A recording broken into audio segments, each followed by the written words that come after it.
Hello friends and welcome back to Motor Redefined. मैं हूं आपका होस्ट और दोस्त अरिंदम घोष और एक बार फिर मैं आप लोगों के लिए लेकर हाजिर हूं 2023 Honda SP160। और टाइटल थंबनेल से आप लोगों ने समझ ही लिया होगा। वीडियो के दौरान मैं आप लोगों के साथ इस बाइक की 5 सबसे बड़ी जो फीचर है वो आप लोगों तक पहुंचाने की कोशिश करूंगा, ताकि 160 सीसी सेगमेंट पे अगर आप कोई बाइक खरीदने का प्लान बना रहे थे तो बाइंग डिसीजन में भी आप लोग की हेल्प हो जाएगी कि इस बाइक को आपको कितना कंसीडर करना चाहिए। और दोस्तों आगे बढ़ने से पहले very special thanks to Leaders Honda Taratola for providing me this bike तक की रिव्यू में आप लोगों तक पहुंचा सकूं।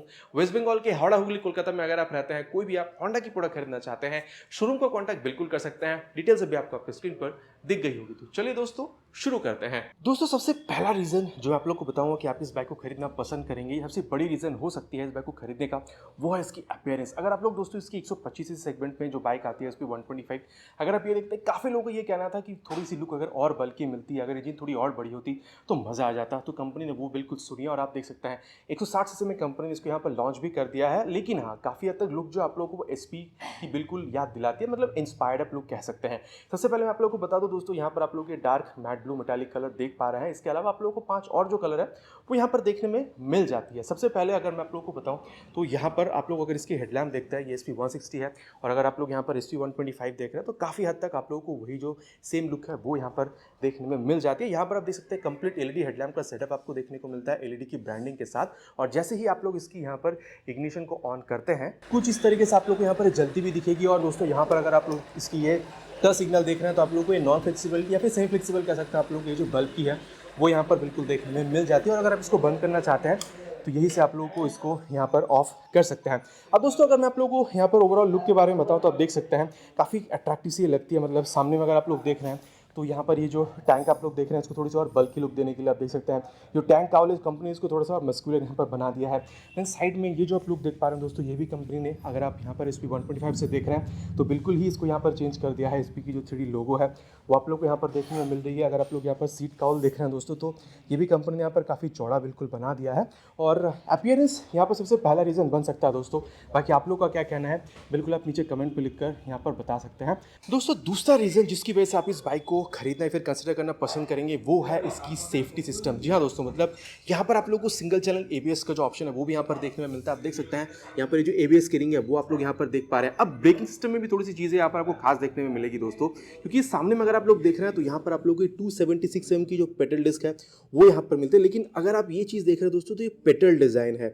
और पेडल डिज़ाइन में खास चीज़ ये है दोस्तों, क्योंकि जब आप ब्रेकिंग कर रहे होते हैं ना तो यहाँ पर बहुत ज़्यादा हीट जनरेट होता है, और उस हीट जनरेट होने की वजह से कभी कभी ब्रेकिंग जो सही तरीके से हो नहीं पाती है।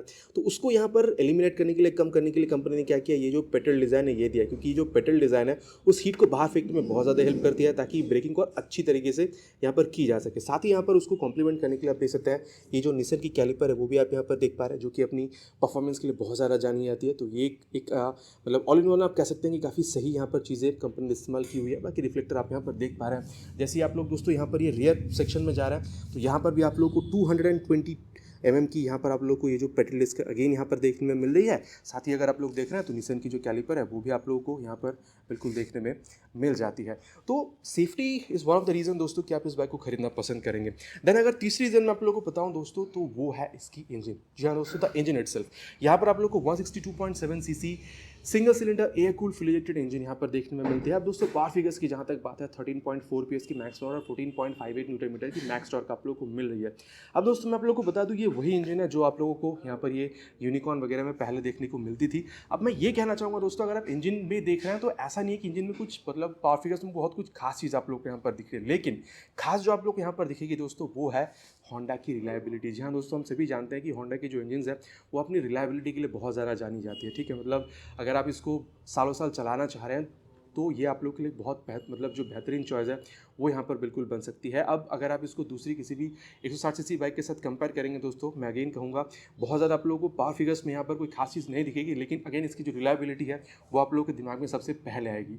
और एक चीज़ और भी है दोस्तों, मतलब अगर आप सर्विस वगैरह देख रहे हैं तो ऑल ओवर इंडिया आप कहीं भी चले जाते हैं, सर्विस सेंटर्स आप लोग को ईजिली अवेलेबल मिल जाती है। और ऐसा भी नहीं है कि जो पार्ट्स में अवेलेबिलिटी है उसमें कोई प्रॉब्लम आती है। अगर कुछ चीज़ें खराब भी होती है, फिर अगर आपको चेंज वगैरह कराना होता है तो पार्ट्स में भी आप लोग को यहाँ पर प्रॉब्लम नहीं होती है। तो ओवरऑल अगर आप लोग देख रहे हैं दोस्तों तो इंजन की जो रिलायबिलिटी रिलायबिलिटी है, ये जो सर्विस यहाँ पर जो सेंटर्स अवेलेबिलिटी है, उसकी वजह से भी आप लोग यहाँ पर ये वाली जो बाइक है या फिर इस बाइक की जो इंजन है उसको आप बिल्कुल प्रेफर करना पसंद करेंगे। देन दोस्तों अगर मैं आप लोगों को यहाँ पर चौथी चीज़ बताऊँ जिसकी वजह से आप इस बाइक को खरीदना पसंद करेंगे, वो है इसका प्राइस।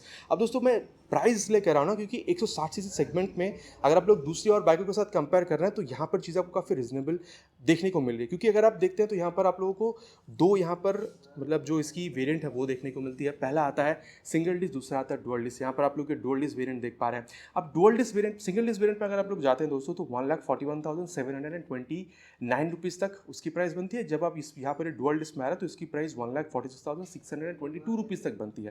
तो बहुत ज़्यादा प्राइस में भी डिफरेंस नहीं है। अब अगर आप 160 सीसी में ही दूसरी अगर आप बाइक में देख रहे हैं दोस्तों तो उसकी प्राइस भी आप लोग को मतलब चाहे वो 164 भी हो या फिर 2 भी हो, मतलब बाकी 164 भी अपाचे की प्राइस तो 1,60,65 तक जाती है। अगर आप लोग 162 भी में जाते हैं तो उसकी प्राइस आप लोग को 1.5 लाख तक में देखने को मिलती है। तो कह सकते हैं कि 160 सीसी सेगमेंट में भी आप लोगों को काफ़ी कम प्राइस में ही देखने को मिल रही है। साथ ही आप लोग को होंडा की रिलायबल इंजन भी देखने को मिल रही है। तो प्राइस भी कम है, होंडा की रिलायबल इंजन भी आप लोग को मिल रही है और टायर्स अगर आप पीछे के टायर देखें तो वो भी आपको चौड़ी मिल रही है। तो ओवरऑल आप समझ सकते हैं दोस्तों कि इस प्राइस रेंज में आप लोगों को होंडा की जो रिलायबल इंजन है विद मोटे टायर भी आप लोग को यहाँ पर देखने में मिल रही है। हाँ, फ्रंट के टायर से आपको यहाँ पर शिकायत हो सकती है, लेकिन दोस्तों रियर टायर की जो ग्रिप है वो भी आपको अच्छी ही देखने में मिलेगी क्योंकि 130 सेक्शन की रियर में आपको टायर यहाँ पर देखने में मिल रही है।